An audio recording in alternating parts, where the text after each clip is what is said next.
Dobry večer. Is this on? Dobry večer. Najlepša hvala. How wonderful to see you here.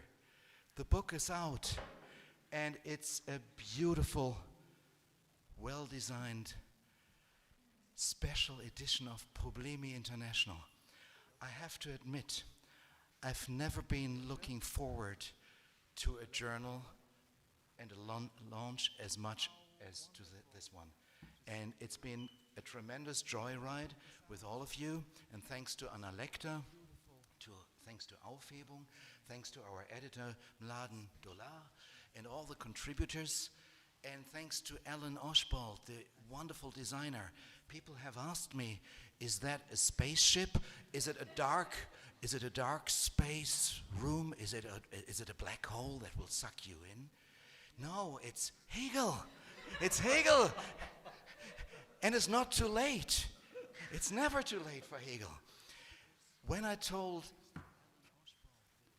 my former professors in Germany what we guys are doing here together, and we had this wonderful conference about a year ago, and now the book is out and it's been online, so I forwarded to friends and family and also colleagues to Toronto, to Sydney, to Nigeria and Sweden, of course, and some of my professors asked me, Hegel is the birth of modernity?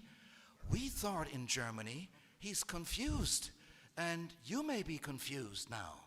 And, well, I told them, we got new insights, and I'm so happy to live in a city being surrounded by friends and colleagues and academics and experts who don't share this conviction that Hegel is impenetrable, incomprehensible, and you guys make sense, and you this is the proof.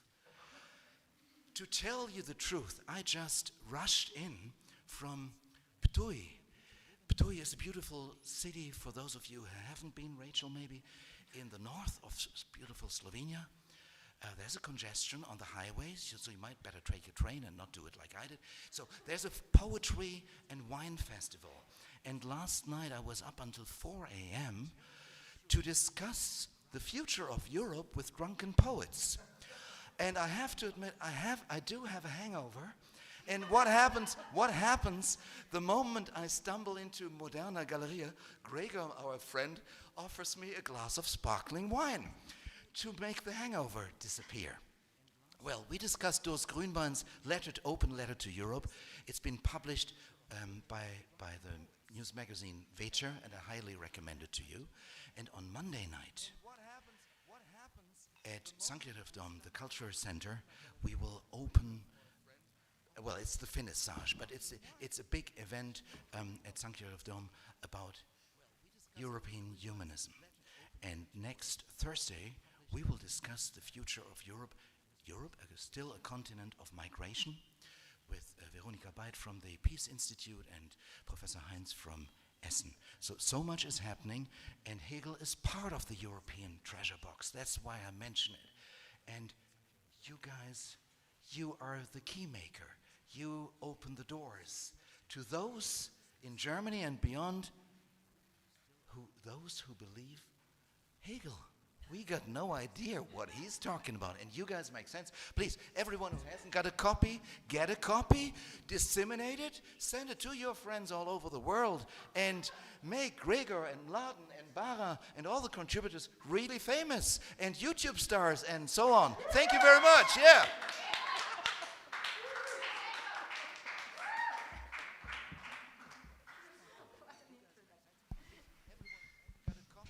Okay, good evening to everyone. I would like to welcome you all at this presentation or small discussion on the occasion of the 251st anniversary of Hegel's birthday. The date of his birth being, of course, August 27th, 1770, you know? And we're gathered here approximately a year after the conference Hegel's 250th anniversary with the subtitle Too Late, which was held in September last year and is widely regard it as a success, both in terms of the scientific or theoretical quality of contributions and in terms of its organization in times of the global pandemic, as you all know.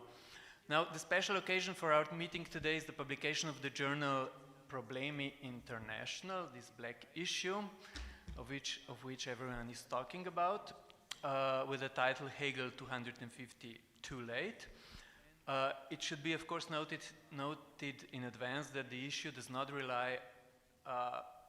rely in large part on the conference held last year, but its status is not one of conference proceedings, but rather of an independent collected volume. So I should maybe name all the contributors in advance. Those are Nadia Bouali and Ray Brassier, Mladen Dolar, Luca Illetterati from Italy, Zdravko Kobe, Bara Kolenc, Christian Krienen, Gregor Moder, Sebastian Rödl, Frank Ruda, Jure Simoniti, myself, Arpad Sölter, the speaker, Klaus Vivek, Sven Olof Wallenstein, and of course Slavoj Žižek. And the organizers of this event today, and both of this event today and of the conference a year ago, are Goethe-Institut Ljubljana, Analecta Publishing House, Aufhebung Association, Faculty of the Arts of Ljubljana, and of course this facility, Museum of Modern Art of Ljubljana. And my partners in the discussion today will be the philosophers and Hegelians Jamila Mascat, Bara Kolenc, and Mladen Dolar. So allow me to introduce them. First, Jamila Mascat is an associate professor at Utrecht University. Her research focuses on Hegel and French Hegelianism, materialist feminism, and post-colonial critique. Bara Kolenc is a research fellow at the Department of Philosophy of the Faculty of Arts, University of Ljubljana, of course. She's the author of Repetition and Enactment, Kierkegaard Psychoanalysis Theater, published here in Slovenia at Analecta. And she's the current president of the International Hegelian Association Aufhebung, one of the organizers of this event. And of course, Mladen Dolar needs no particular introduction. Let me just say briefly that he's professor and senior research fellow at the Department of Philosophy at University of Ljubljana and professor at the European Graduate School in Switzerland.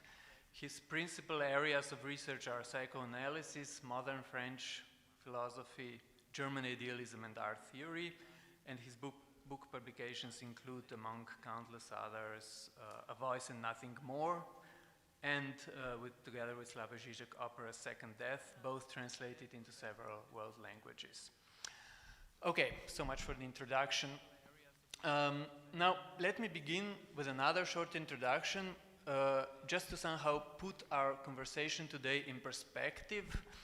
As Slavoj Žižek notably as Slavoj Žižek notably predicted, the 21st century may well turn out to be Hegelian, in the sense that the 20th was Marxist or Nietzschean. And this prognosis probably contains a certain amount of optimism, in the sense that it's never too late, as well as a certain amount of pessimism. It is Hegel's philosophy which is, in a way, reluctant to make very definite predictions about the future, and at least on the level of the self-development of the concept, in a way perhaps knows how to keep things open, or less determinate as, for instance, in Marx. Now, the entire conference last year was not centered merely around the common question, what can Hegel still tell us today? That would be perhaps slightly trite. But more specifically around the fact that Hegel's philosophy does not only appeal to our time directly as a conceptual tool to think and understand it, but also in its very form. This is where the title Too Late actually comes from. It is Hegel's well-known point that philosophy always comes too late, and this too lateness does not only express the specifics of philosophical thought, but perhaps nowadays also touches upon the state of the world as it is right now. This is in a way happy, albeit unfortunate coincidence, you know, between the too lateness of Hegel and the state of the present world. So it is not only that philosophy comes too late, but it may also be that it is now too late for the world itself, that it is too late for the world to be able to think itself, gain self-consciousness of itself, develop its own universal concept in a way. Of course, according to some, the world is rapidly approaching its actual, factual end. In this way, the title of the conference, Too Late, addresses in a way three issues simultaneously. First, the issue of whether philosophy must always come too late. Second, the issue of whether it is perhaps too late for Hegel, for his philosophy, in view of the challenges of the contemporary world. And third, the issue whether it is too late for the world as such. Maybe the world as such comes too late to its own funeral in a way. So the wager was that in this threefold too lateness, Hegel, philosophy, the form of philosophy, and the world of the 21st century might in effect coincide or find some sort of mutual affinity or even reinforcement.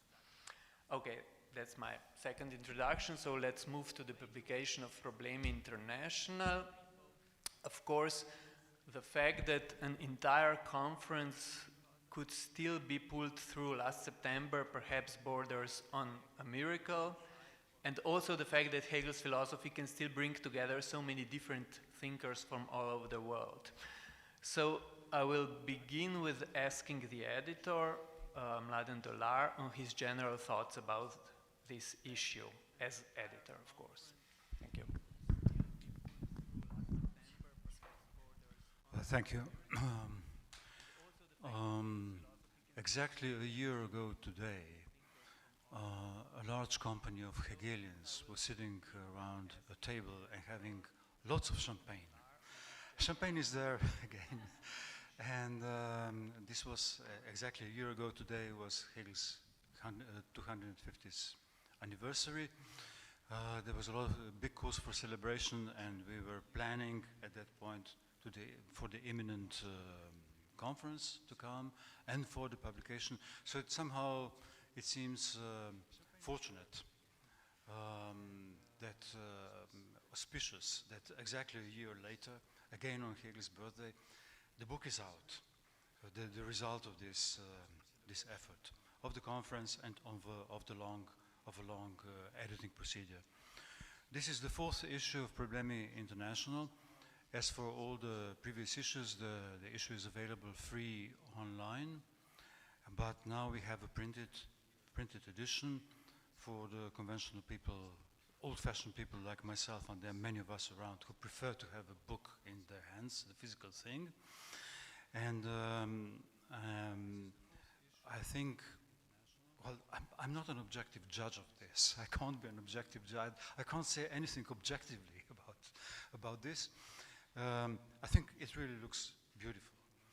And there are some thanks to be said at various quarters, and the biggest thanks is to the generous support of the Goethe-Institut.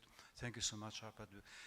Both the conference and this publication wouldn't be possible without that support. It was very generous and supportive at all points.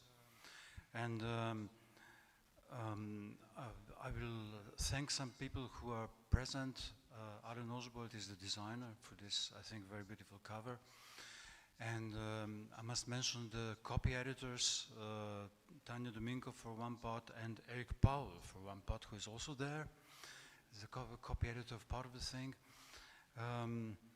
And yes, all the contributors, Jure already mentioned all the 14 people who contributed to this thing.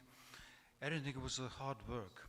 And well, I have to somehow apologize for some mistakes that were still left, and thanks to Gregor for finalizing it and doing the finishing touches. And I will just say there are 14 authors who bring the vast diversity of views on Hegel. This is not It's obviously not an academic publication in the sense of the Hegel Society, because it brings a larger picture, brings in the Hegel experts, but also a larger picture of various ways of looking at Hegel and using Hegel now. And it's also very, despite its diversity, it's nevertheless centered around this one question of too lateness, which is a very Hegelian question, and which is, as Jure already mentioned, the question that somehow sums up the predicament of the present moment. And this is all I will say in this brief presentation, and I will speak in the end about Hegel and COVID. And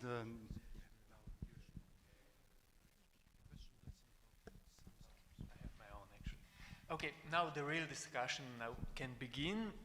First, I will give floor to our special guest discussant, Jamila Mascat from Italy. We haven't exactly discussed what your speech will be about, so yeah, let us be surprised. I didn't give you a title. He asked me a title, and it's not to keep the surprise, just that I didn't come up with a proper title. That's the real thing. So first of all, let me thank you everybody here for having me in Ljubljana again after, I guess, 10 years almost. The last time was the Void conference that Mladen organized with Alenka in 2012 or 2013. Okay, so it's less than a year. But anyway, it was a long time, so I'm happy to be back. And thanks also for asking me to discuss and to engage with this special issue, because it's really brilliant. So I hope you're not going to be disappointed, because indeed I really wanted to be fair, and I mentioned to Gregor yesterday that I didn't know how I could possibly engage with all the contribution in their variety. So then I thought that maybe the best way to be fair was to be equally unfair to all the contribution, and basically address in my response to the special issue what is the sort of lowest common denominator of most of the papers included in the special issue. For sure, not all of them. Of course, there are some exceptions. So, so the minimal shared claim with which I will engage argues that philosophy cannot but be too late, which is indeed related to the very title of the special issue. Too-latedness thus appears not only as the quintessential feature of Hegelian philosophy, but of philosophy to core. Now, if philosophy always comes ex post, what about the rest? What about the non-speculative? What about history and politics? What about life? And to what extent life can afford too-latedness? Could be argued, and some contributors do that only by surrendering to too-latedness one could properly start enjoying the right time and living in the present. And it is precisely in this sense that in some of the papers too-latedness is convincingly reclaimed against too-earliness, against presentism, against attendism. And I believe that a good and quite personal reason to embrace too-latedness would be precisely to free ourselves from the categorical imperative of res carpe diem, an alleged recipe for happiness that only turns out to be agony, as in fact nobody never ever manages to seize the diem. But going back to my question, what besides philosophy can afford to embrace too-latedness? For sure, not those whose lives are ruled by last-minuteness, a frenetic rather than phronetic attitude that still speaks of a certain obstinate vocation to be on time, to make it, to get it. I wonder whether and how Hegel ever encountered last-minuteness. Maybe when he was about to put his finishing touches to the phenomenology of spirit while Napoleon's army engaged the Prussian troops in the Battle of Vienna. And indeed, if Hegel's philosophy is undoubtedly a philosophy of too-latedness versus Kant's philosophy as a philosophy of too-earliness, has ever existed a philosophy of last-minuteness? I thought about it and nothing came up to my mind. But it still makes sense for me to raise the question of what would be the philosophical substance of last-minuteness. Clearly, last-minuteness shares some sense of lateness with too-latedness. But last-minuteness is not too late per se. It is risky and can eventually end up being too late. However, its purpose is being on time, almost grabbing again time from its tail. If too-earliness is the God-fearing and naive strategy of the understanding, and two-latedness is the supreme mastery of the concept, last-minuteness, contrary to its appearances, displayed no arrogance against time. Last-minuteness is not a titanic duel against time. Rather, it results from a peculiar, playful despair. It knows and accepts the rules of the game. It knows it has almost no chance to win, and still tries to cheat. And while cheating, last-minuteness nevertheless abandons itself to the silly, all too silly unfolding of time. It is actually a profound surrendering to the necessity of contingency and to the contingency of necessity. At the same time, last-minuteness reveals a shameless passion for the mundane present in the trivial time of existence. It runs after time. It tries hard to be timely. It feels lucky when it makes it. It feels guilty when it doesn't, and envious of both the pedantry of too earliness and of the self-assurance of too latedness. It is quite evident that in Hegel's philosophy, there is no much room for last-minuteness and procrastination. If the concept proves all its majestic mastery of time, the phenomenological consciousness is rather always in a hurry and doesn't waste its time. However, Hegel's philosophy hosts within itself also an account of the trivial and prosaic dimension of time. No doubt that ordinary time is not a major concern for Hegel's speculation, but it is for representation, as representation is that which is actually in charge of the banal time of the Geschehen, of the events. And even if representation occupies quite a lot of space in Hegel's philosophy, really in terms of volume, and even if a quite substantial portion of human existence, known philosophical existence, relies on the Vorstellung, Hegel rarely does justice to representation. Representation is mostly depicted like this handy factotum of the concept, whose work, because of its intrinsic inadequacy, is to be supervised and superseded by the Begriff, quite predictably reconfirmed in its indisputable primacy. As a synthetische Verbindung of sensuous immediacy and abstract thought, representation cannot but be doomed to inadequacy. However, its defective synthesis, characterized by a residual element of exteriority, which is mirrored in the way it proceeds through figuration, separation, and juxtaposition, should not be mistaken with the naive stance of sense certainty. As Paul Ricoeur remarked in his famous essay, Le statut de la Vorstellung dans la philosophie hegelienne de la religion, representation must be conceived as figurative thought that embrace not only images and symbols, but also linguistic and conceptually elaborated matters. Vorstellung would then be thinkable, albeit not thought tout court, and in this sense, for Ricoeur, there would be neither a conflictive nor an antagonistic relationship between representation and concept, but rather a rapport of hermeneutic translatability. But Ricoeur's pacifying and reconciling attitude about an issue, it is in fact just half of the story. It is true, for example, that in the preface to the second edition of the Encyclopedia, for example, Hegel maintains that representation qua religion and thought qua science share the same content, though they express it in different ways. However, in the phenomenology, Hegel seems to stage a higher degree of conflict by repeatedly emphasizing that speculative knowledge needs to liberate itself from the gestalt of representation. Pace Ricoeur, starting with the preface to the phenomenology, Hegel introduces the Vorstellung in a way that seems to undermine the very possibility of conceiving any peaceful dwelling between the concept and representation. Consciousness, Hegel remarks, normally deals with representation, but genuine knowing, I quote, is directed against the representation which has come about through this immediacy and against this mere familiarity, Bekanntseins. Accordingly, the conceptual apprehension of representation is, I quote again, nothing but the sublation of the form of its familiarity. With Ricoeur, once again, we can summarize the ambivalent status of the Vorstellung by considering it, as he suggests, both inadequate and irreplaceable. Taking again the example of the phenomenology, one can clearly argue that religious representation is inadequate and insufficient to the goal of absolute knowing, but at the same time, it proves to be irreplaceable insofar as speculative thought presupposes representation and cannot make do without it. And one could argue that precisely this aspect, this irreplaceability, epitomizes in the end that cunning of representation of which Gérard Lebrun speaks in La Patience du Concept. But let's go back to the other aspect. Let's dig into the alleged inadequacy of the Vorstellung, resulting from this mere form that Hegel repeats as a mantra must be sublated. Well, this mere form, Hegel suggests often and quite tautologically, is representational insofar as it is non-conceptual.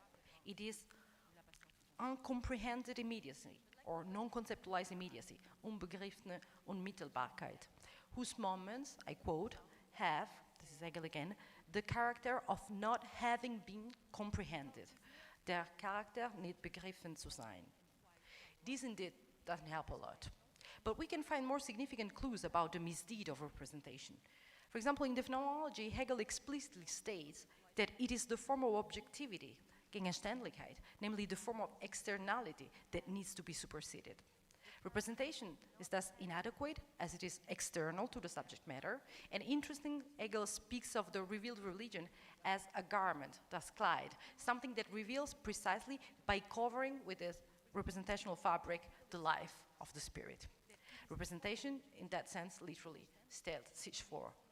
But representation, most importantly, and we read in paragraph 565 of the encyclopedia, gives, I quote, the elements of its content, on the one hand, a separate being, and makes them presupposition toward each other, and phenomena which succeed each other. Their relation, Hegel argues, is thought of as a connection of happening, ein Zusammenhang des Geschehens. Representation, therefore, is linear, and one cannot but contrast the speculative circularity of the Begriff and the linear seriality of the Vorstellung, while suggesting that the decalage between Vorstellung and Begriff can eventually be conceived as a decalage existing between time and the conceptual thinking of time.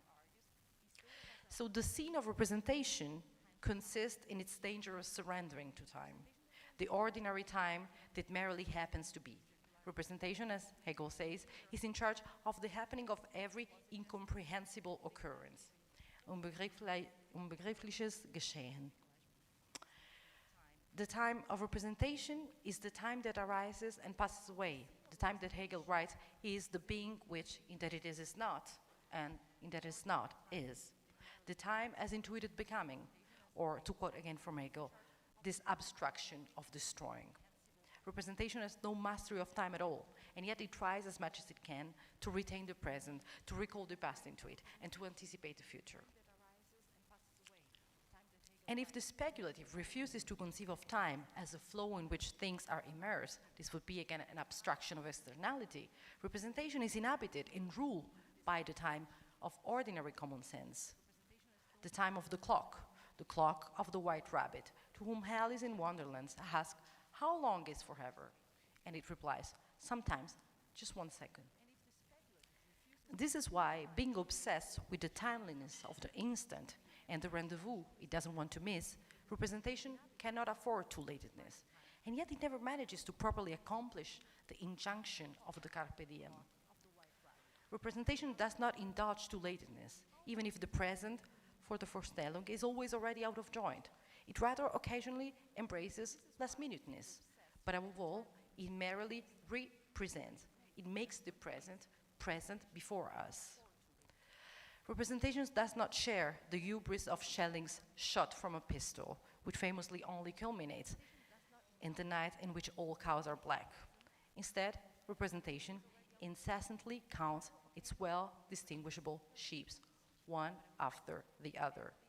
Representation is maybe boring, but rarely bored. And we know that for Hegel, boredom is synonymous with Kant. Speaking of the boredom of the Kantian infinite, in his logic, Hegel does not spare his proverbial sarcasm. While Kant portrays imagination failing before this representation of the immeasurable, and I quote, "just as in a dream in which one relentlessly goes on and on down a long corridor without seeing the end of it and finishes with falling, or fainting," Hegel claims that, I quote again, "what causes thought to succumb is nothing else but the boredom of this repetition that makes a limit disappear, come up again, and again disappear, and so lets the rising and the perishing of the one for the other, and of the one into the other, and of the here into the there, and the there into here." End of quote. Kant, as usual, is pretty wrong, since he doesn't get that thought does not fail before such an infinite progression, precisely because counting infinite sheaves is actually representation's main job. But here Hegel also is somehow blind or wrong, as he doesn't grasp that counting sheaves may be boring, but still it is what keeps us busy and preserves us from ontological boredom, the boredom of being that exposes us to absolute nonsense and leaves us instead with a sense of paralysis. Kant, malgré soi, grasped through its sublime a glimpse of this ontological boredom.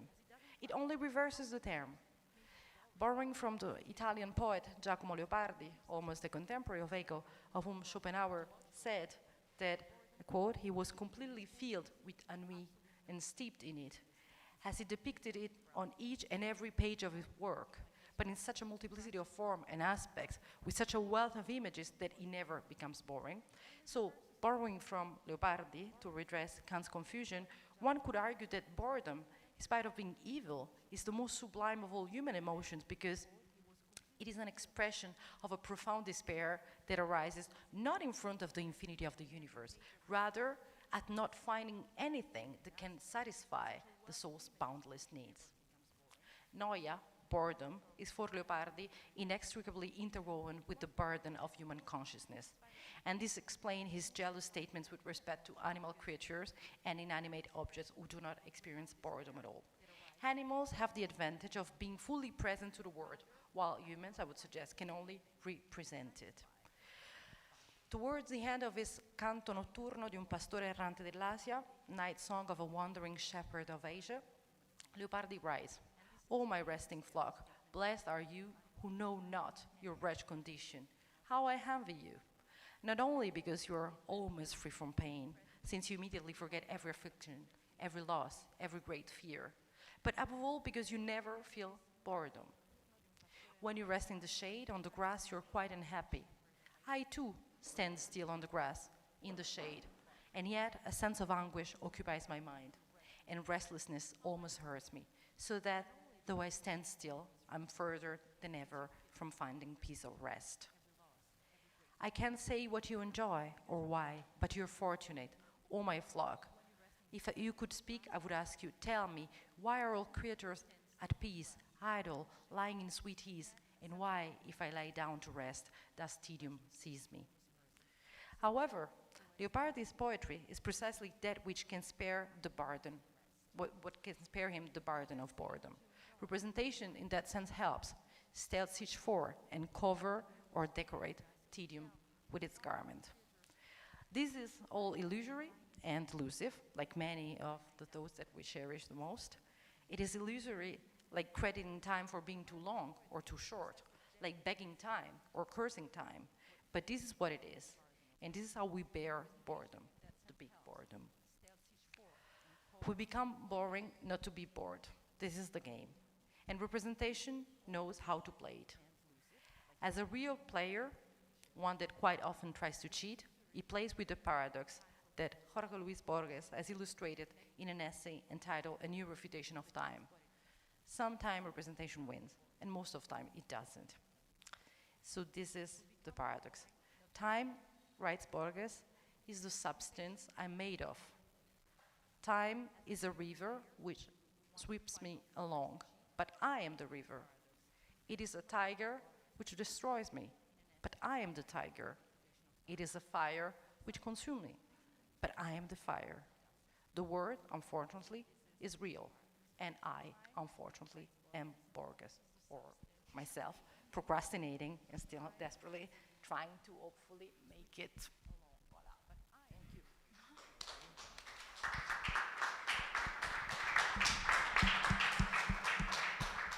Okay, thank you for that speech. You know, it's interesting that the sublime and boredom actually have another encounter, you can say, in the work of Kant and Hegel. For Kant, one of the paradigm images of the sublime were the Alps, you know. And when Hegel traveled to the Alps, he has seen those sublime vistas, and he said, "Oh, how boring that is." Okay, thank you. Okay, to continue, the general claim of this conference last year, and also of this issue, of Problemi was by and large to throw some light to the intricate temporality of Hegel's philosophy with its time loops, anticipations, and retroactions, as we have just witnessed in Jamila's contribution. And it is precisely Bara Kolenc who not only authored or co-authored the call for papers, and in a way was the first to organize this conference, this issue, but who herself is an expert in all those labyrinthine paths of time in Hegel. So I now turn to her with a request to perhaps sketch for us those specifics of Hegelian temporality which perhaps make his thought topical, and is this moment, I mean, the most interesting at this moment. In a way, I'm asking you, what are the impulses within Hegel's concept of time, within his use of temporal imagery, metaphorics, of his temporal loops, which make his philosophy perhaps particularly prone to reactualization today? Okay, thank you. Thank you, Jure. Just one comment on this Kant's description of Alps. Last time we were discussing that Kant is using the expression Alpentraum, which was meant, or for the non-German speakers, thought that this is kind of sublime, dreamlike thing, but actually in German, it's actually a nightmare. It's actually Albtraum. So there's no end, Albtraum. And I don't think it has anything to do with the Alps. Yeah. Okay. So this was kind of my misunderstanding that is going on in the interpretation.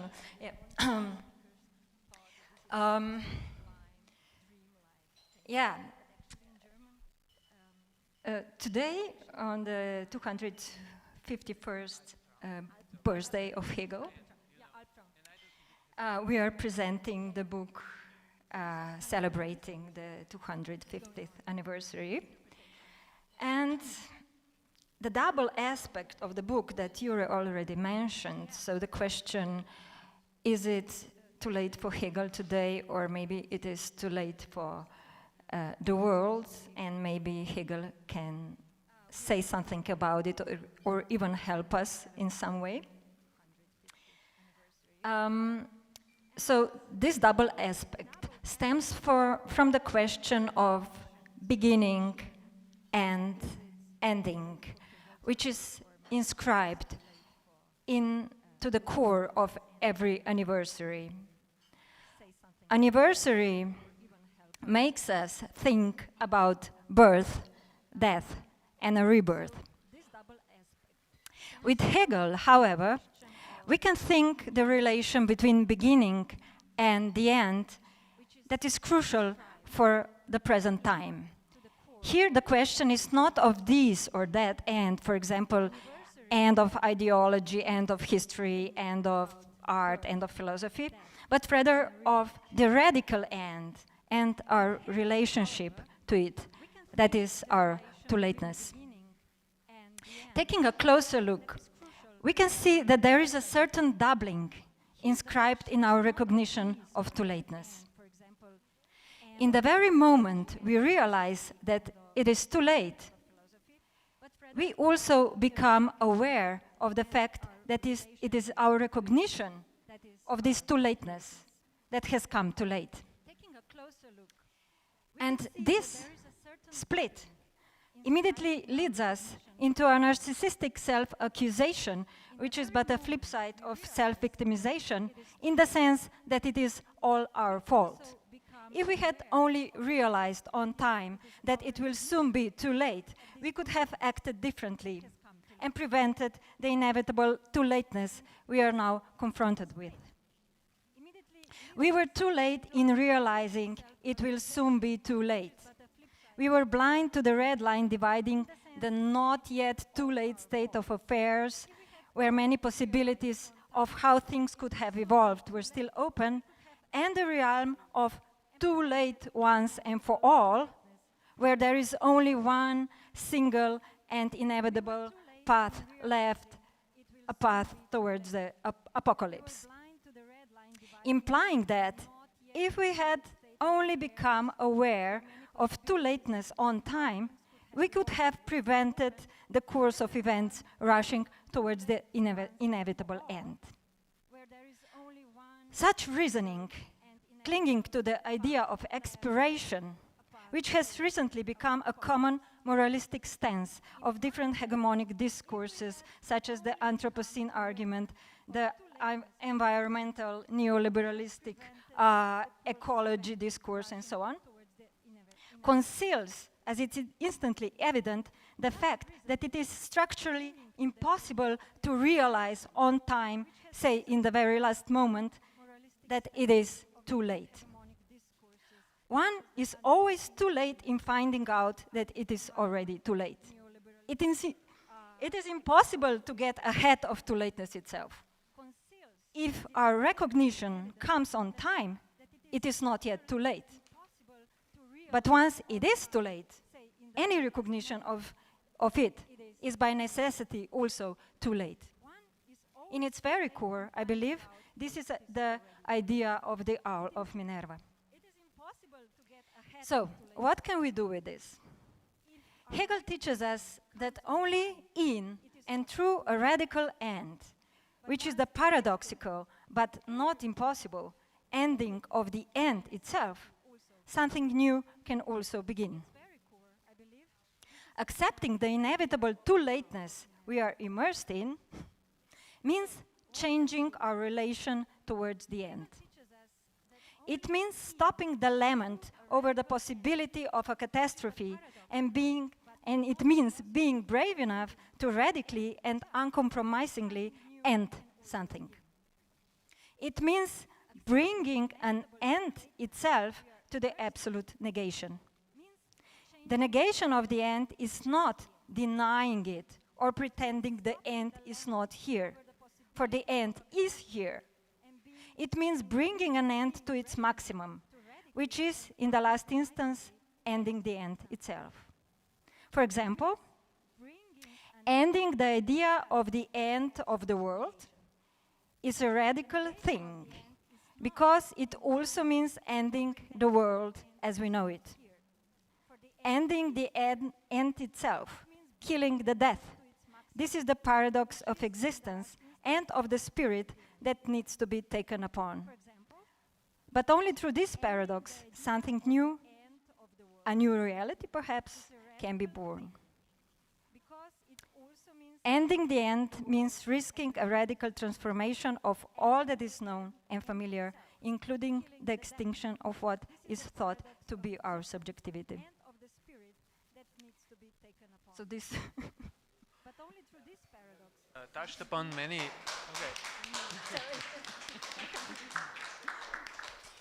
You have touched upon many interesting issues. I have another question for you, of course. You have touched the problem of the ending and the end of the ending, which means that the ending itself becomes in a way self-referential, which in a way opens the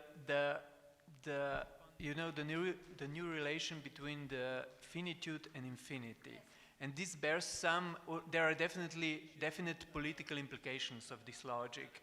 So regarding the supposed inner infinity of, for instance, capitalism, which may turn out to be a bad infinity in the Hegelian terms. So can you tell us something about maybe political implications of this, this new logical space that you opened between the end and the ending of the end, and in a way self-referentiality? Should we call it a self-referentiality? I think it's the thing of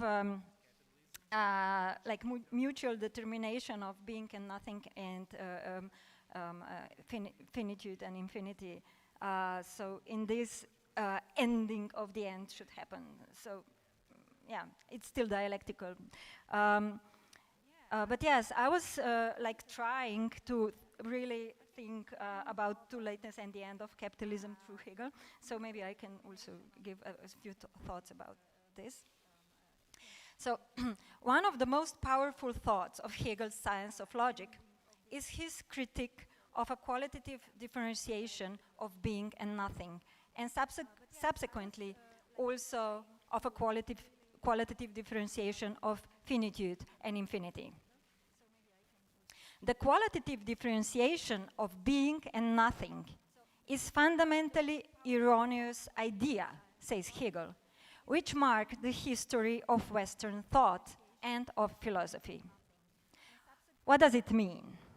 It basically means that the finite is considered to be restricted and perishable, pertaining to nothingness, while the infinite is unlimited and eternal, pertaining to being. So it's making a real qualitative difference between the good eternity and the bad finitude.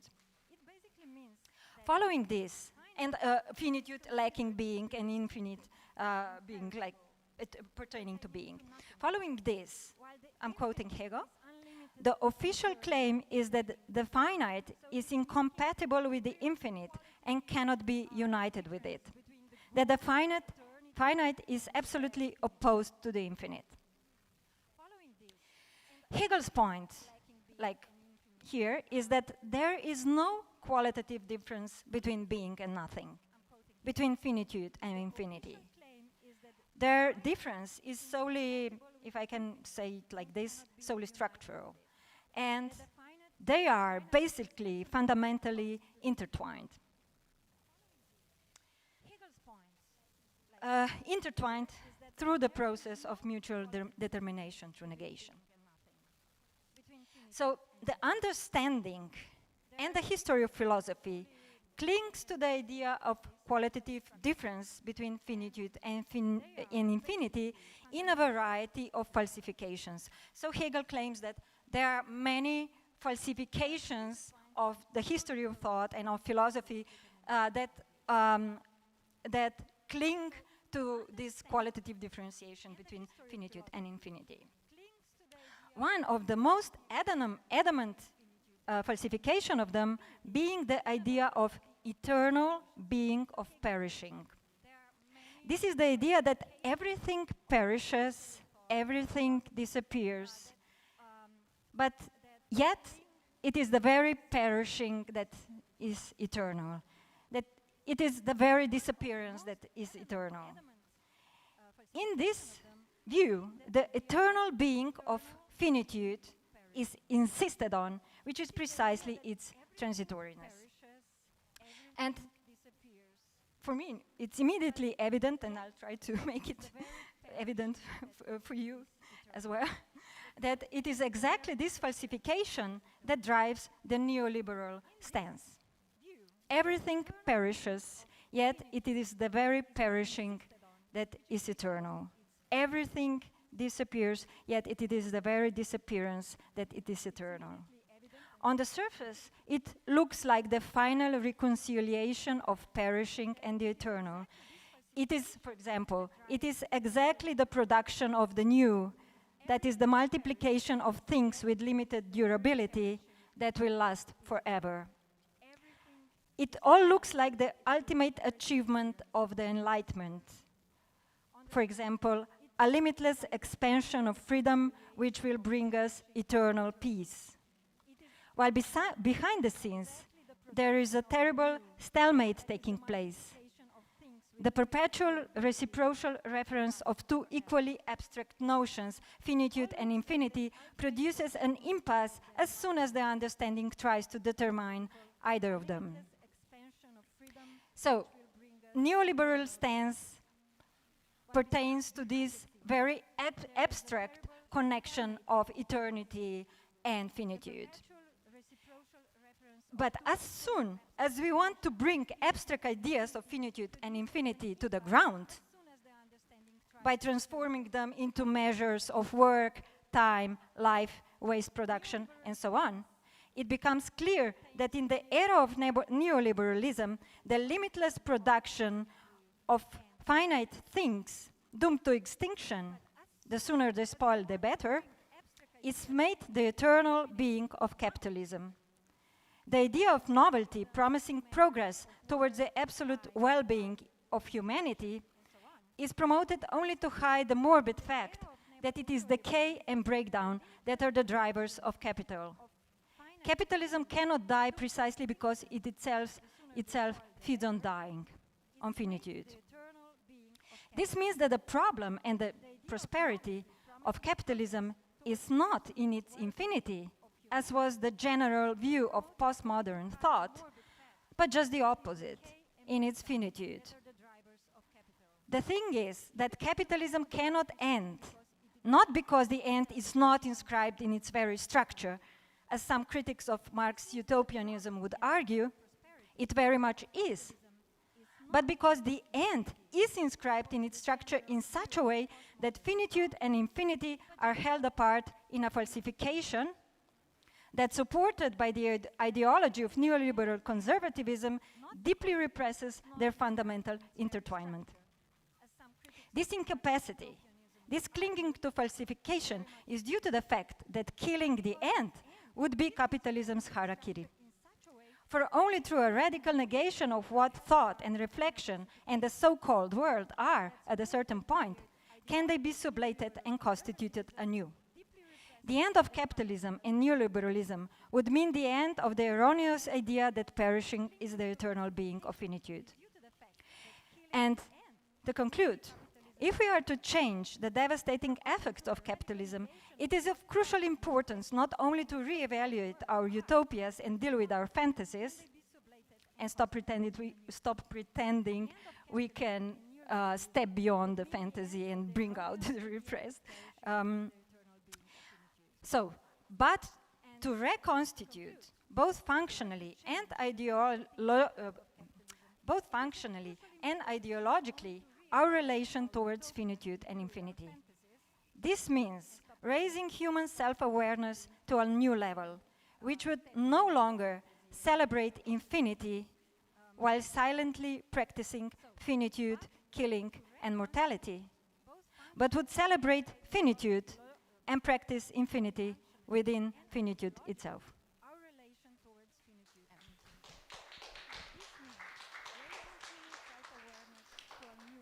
Okay, thank you. I've checked about the Albtraum. You know, it's about the Elben or the elves, which are the natural spirits responsible for our dreams, and it has nothing to do with the Alps. I'm sorry. Okay, thank you. The first applause was too early, the second was slightly too late, but okay. As Mladen Dolar has already announced, we will conclude our discussion today with a very interesting topic, namely with a perhaps somewhat unexpected discovery within Hegel's body of work. It may come as a surprise that Hegel did not only provide some conceptual tools for the understanding of the world today in its political, ideological, economical dimension, but he may also have, at least indirectly, something to say about the pandemic that is now taking our planet hostage. So I now ask Mladen Dolar whether Hegel can teach us something even about the dynamics of the spreading of viruses, the contagion, the epidemic. Please. Well, yeah, thank you. So what did Hegel say about COVID? Of course, Hegel has a line on everything. He has also a line on the virus. And he was perfectly aware of the viral powers and spelled them out in all letters, not assigning them as the tradition would have it to the matter and the body, because the body was always seen as the source of pestilence and infection, but relating it to the spirit. So he directly states this, that spirit can and must itself be seen as viral. Spirit is contagious. Spirit is infectious. And when in the phenomenology of spirit he speaks about the Enlightenment, he considers the power of its ideas, and most prominently the idea of the Enlightenment was the idea of reason, against the powers of prejudice, superstition, idols, fetishes, social rank, unfounded habits, beliefs, everything that served as a support of the old order. So how do these enlightened ideas of reason spread? How did they turn into an overpowering force that actually historically eventually led to the revolution? And Hegel says, well, they spread like an infection, Ansteckung, a pervasive infection, eine durchdringende Ansteckung. And the fight against this infection is powerless because it comes, what? Too late. And this is what Hegel says in all letters. I quote first in German: Der Kampf gegen sie verrät die geschehene Ansteckung, ist zu spät. So, you see, there is the virus and it's too late. It's too late. The moment you realize there's a virus around, the virus of reason, it's already too late. And I give you the quote now the whole quote in English. The struggle is too late, and all the remedies taken only make the disease worse. For the disease has seized the very marrow of spiritual life, namely consciousness in its concept, that is, the pure essence itself. For that reason, there is no force within it that could prevail over the disease. Rather, now that it is an invisible and undetected spirit, ein unsichtbare und unbemerkter Geist, he says. It finds its way all through the nobler parts, and it has soon taken complete hold over all the fibers and members of the unaware idol. And at that point, and this is a quote I explain later, some fine morning it gives its comrade a shove, and with the elbow and thump kadump, the idol is lying on the floor. And the original in Hegel is Bouts Baradouts. Bouts Baradouts. So if you ever need a good quote from Hegel, this is it. Bouts Baradouts. And the idol falls. The idol doesn't know what happened, but it has already fallen to this disease, to this virus. So how did this happen, this transformation, this downfall of the idols? This collapse of the belief into all kinds of idols that were the pillars of the old world for so long. So here we have the spirit spreading like an infectious disease, permeating all the pores of this world, spreading like, I quote, the silent, ceaseless weaving of the spirit. Diese stumme Fortweben des Geistes. Dieses stumme Fortweben des Geistes. So it's tacitly doing its work until one day the idol lies on the ground. So I love this formulation. Das stumme Fortweben des Geistes is not wir weben, like in this famous Heines line. It's also not der Geist webt, the spirit weaves. It's actually es webt, it weaves. Es webt im Geiste, something weaves in the spirit. So the progress of reason is viral and silent.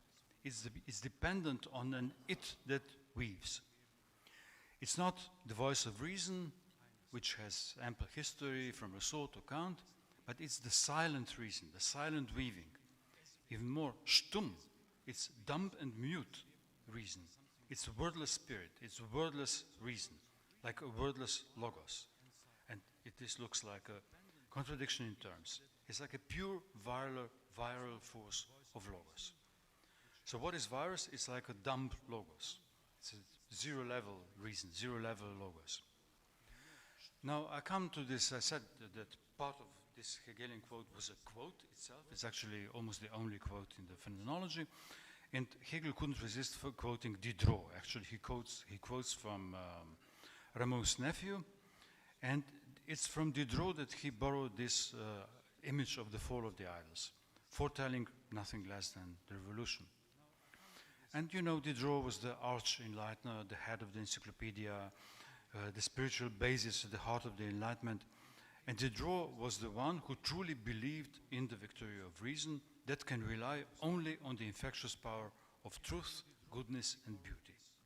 He believed that these powers will spread like a contagion and do away with the idols and triumph by their epidemics. So the virus of truth, goodness, and beauty is irresistible. And now I give you the original quote from Diderot, from which Hegel quoted part of this quote. So this is from Diderot, Rameau's nephew. The rights of the true, the good, and the beautiful will always prevail. They may be contested, but in the long run they are admired. Art lacking in these qualities may be admired for a time, but eventually the applause gives way to yawns. Here we come to the boredom. So yawn away, my friends. Yawn to your heart's desire. Don't be embarrassed.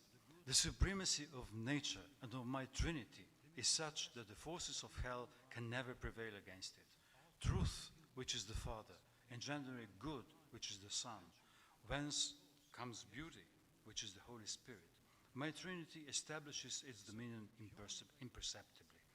The foreign God humbly takes his place upon the altar at the side of the indigenous idol. Little by little, he consolidates his position until one fine day he gives his neighbor a gentle shove, and lo and behold, the idol falls. The political system that makes straight for its target without commotion, without bloodshed, or without martyrs, without hurting a hair of anybody's head, strikes me as the best, is the end of the quote from Diderot. So virus, instigates utopia. Reason is like a virus, and we have a viral utopia in Diderot. He's the harbinger of a viral utopia. Virus of reason will crush the old order and do away with all the idols by the sheer epidemic powers, by the infectiousness of the true, the good, and the beautiful. It will weave silently and invisibly until the old order crushes without even a fight, not quite aware of what hit it. So one cannot resist the virus of reason. There is no vaccine against it. Now, one wishes one could share Diderot's optimism, this viral utopia. Well, we can't, but already Hegel couldn't. He couldn't quite share it. And to be sure, in Hegel's view, one needs the spiritual infection. The silent weaving has to do its work. This is absolutely necessary, but it's not enough. We actually need the other side, the reverse side of this silent weaving. We need what Hegel calls, in what immediately follows this quote, the action of the negative essence, which has to take upon itself the quote, the sheer uproar and violent struggle, which is in German, ein lauter Lärm und gewaltsamer Kampf. So there has to be a noisy, gewaltsam, violent struggle.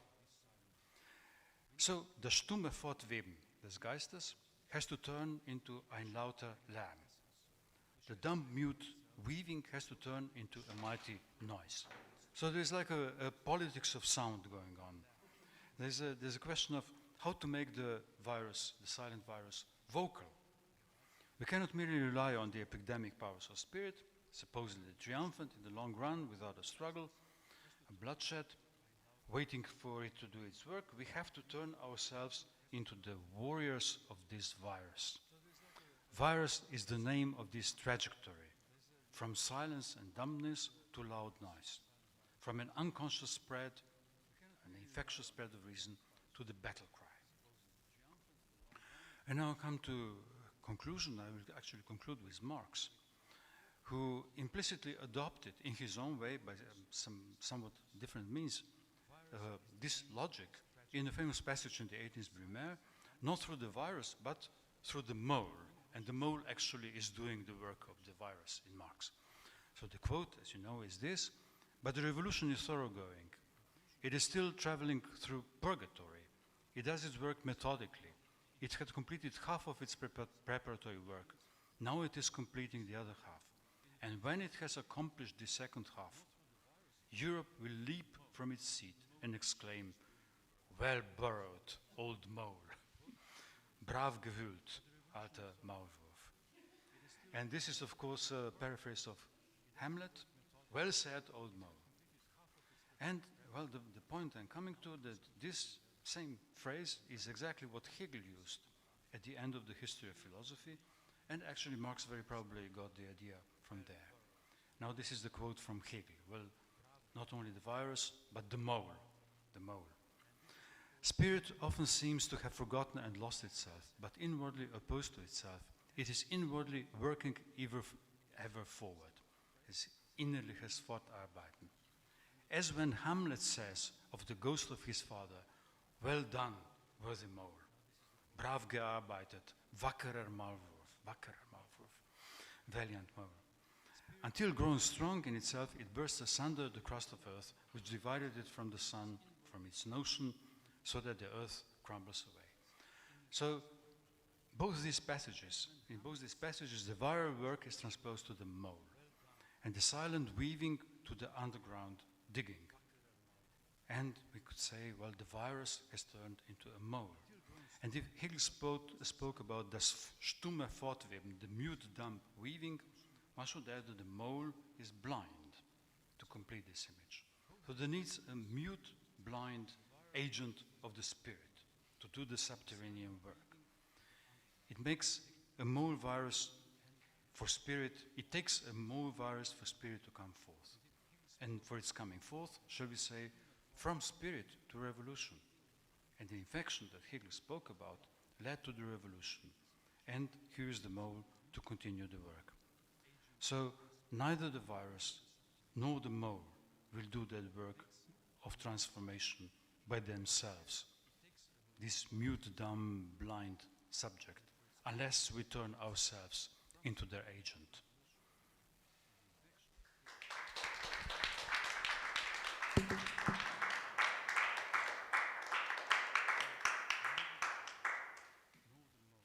Okay, thank you. As we have seen, as we have seen in the 18th century, the virus was enough for all the gods to die, you know. We have come to the end of today's more narrow discussion, but now it's time for a wider debate. I turn to the audience. If does anyone have any questions or comments on what has been said? Do not hesitate to ask anything. I'm sure that one of the three speakers will be more than happy to answer any questions. Should we wait a moment? Okay. Do you need a microphone? I can try this one. I hope this works. So thank you all for wonderful presentations, wonderful papers. I'm sorry these parts weren't really published yet. I guess there will have to be time to do that, especially of course Jamila's. My question is mostly related to what Mladen was saying at the end about revolution, virus, the mole. And I was just wondering, because it seems, at least the way you presented, the way you juxtaposed Marx and Hegel, it seems like they're speaking about the same thing.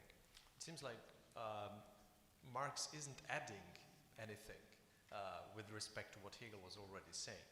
So already for Hegel, it wasn't enough to be the blind, silent mole just endlessly working towards something.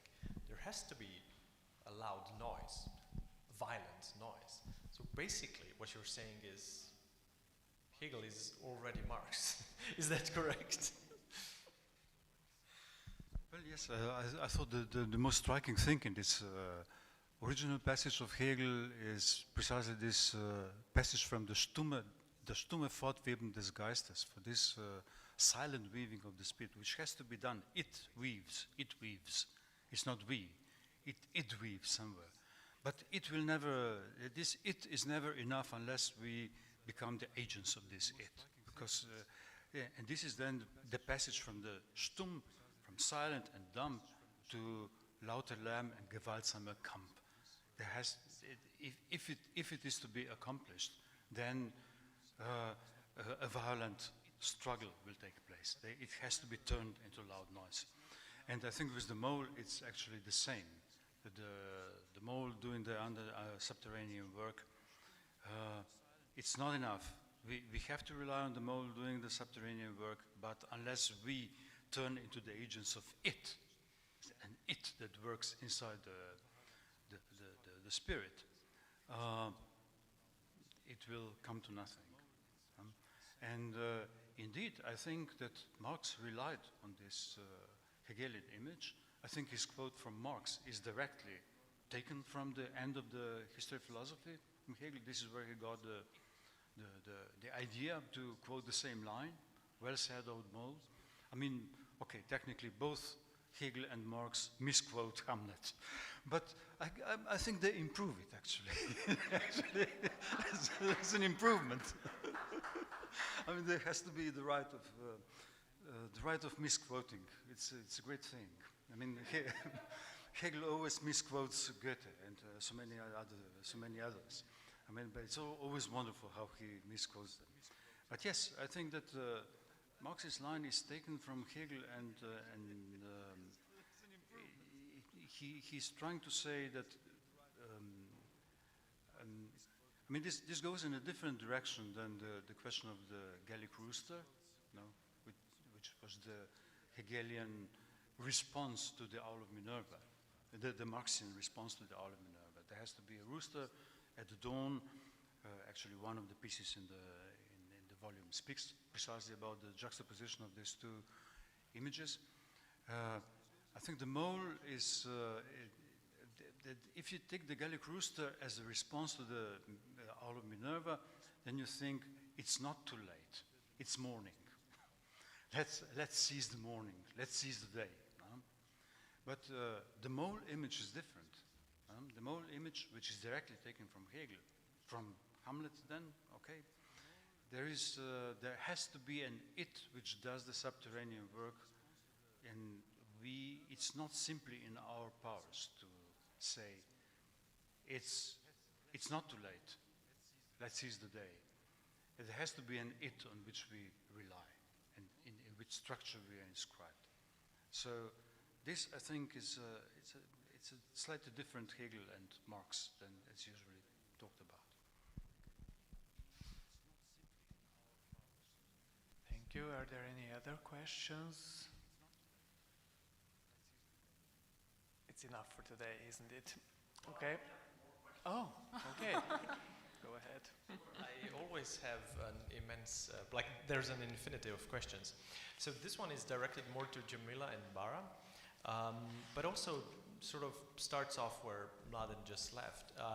Namely, I think especially Jamila, but then also Bara, you were talking about this notion of that, you know, the situation of our world today. We're constantly actually too late. We're constantly being pressed for time.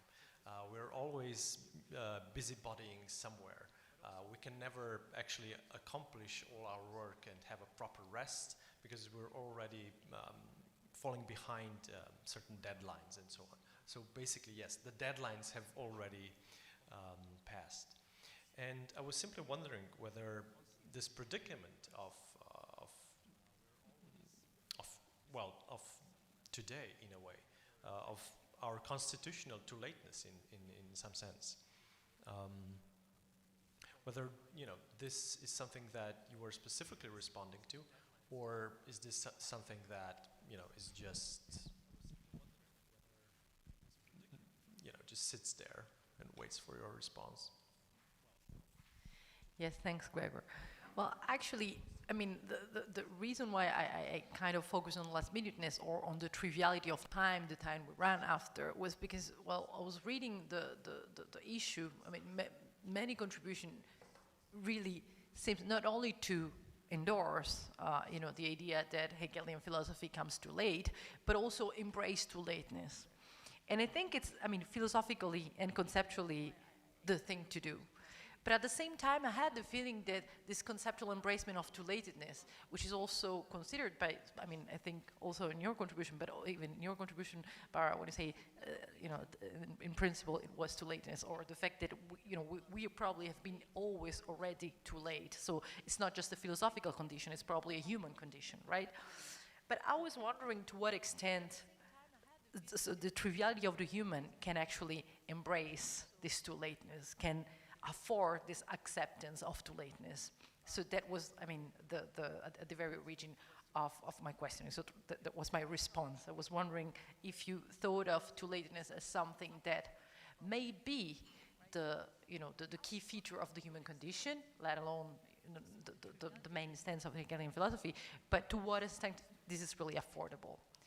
And so I was not thinking, and when I thought about the trivial, the mundane, the time we run after, the time that it's never enough, the time that we try to grab, I was not necessarily thinking about the frenzy of, you know, contemporary lives. It was, of course, grounded somehow in, you know, a personal feeling, but you know, of last-minuteness, but also of, yeah, so some sort of, you know, neurotic attitude that I have. I was not necessarily reflecting on how busy is contemporary life, how much we ran after deadlines. I was not necessarily talking or thinking even of academic deadlines. It's really existential relation to time that paradoxically makes me really being boring not to be bored, like being busy not to face, you know, this big vacuum of which, of course, I feel the horror. So that was, well, I don't know if it was, but yeah, I was not trying to make a political diagnosis of contemporary life. I was really thinking about the sort of ordinary way some keep busy in order not to face the horror vacuum. And again, yeah. Yeah, I think Jamila said it all. No, but yeah, I would say this too lateness of our life today is actually what you said. It's what was your name for it? Last minuteness. Yeah. So I would say just that this is the complete opposite of the too lateness. I mean, this last minuteness is that what we are. I would say that's it. Too lateness of our life today is actually what you said. It's Anyone else? Or should we conclude our discussion last minuteness, for today? So I would say just that this is the complete opposite. Okay, thank you. Okay, let me just say in conclusion, let me point out that the latest issue of Problemi International, edited by Mladen Dolar, can be purchased either today here at the back of the hall, or anyone interested can write to the Society of Theoretical Psychoanalysis. The internet address is analekta@društvo, DRUSTVO -DTP okay. You can find this address in the internet. And of course, the Problemi International is also available as an open source issue at www.problemi.si. I was told to say that out loud, so sorry. So in the end, I would like to thank the guests, the discussants for today for their insights, their speeches, and thank you all for your attention. And thank you, Jure. Okay, thank you.